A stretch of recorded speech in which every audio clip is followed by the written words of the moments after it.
This morning, investigators in the Netherlands announced they have determined a Russian-made missile brought down Malaysian Airlines Flight 17. The White House said it's an important milestone in the effort to hold the perpetrators accountable. The Dutch Safety Board says a surface-to-air missile destroyed the aircraft. The shootdown over eastern Ukraine in July 2014 killed everyone on board. Charlie D'Agata is in London with how Russian missile makers are already saying they were not involved. Charlie, good morning.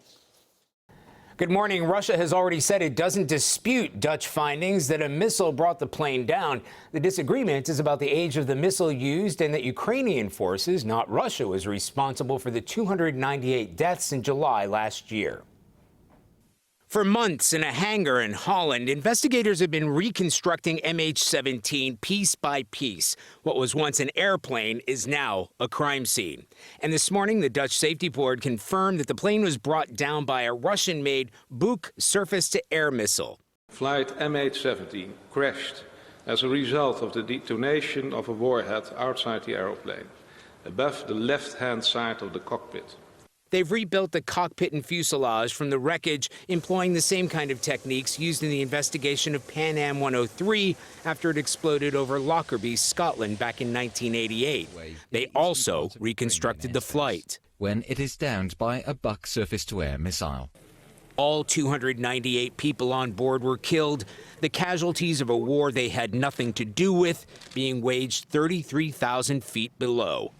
The vast majority were Dutch nationals, which is why that country has taken the lead in the investigation. Most everybody except Russia blames Russia that the missile was fired either by its own forces or the separatists it backs. But earlier this morning, the Russian company that makes the missile believed responsible contended the plane was shot down by a missile launched by Ukrainian forces from government-held territory.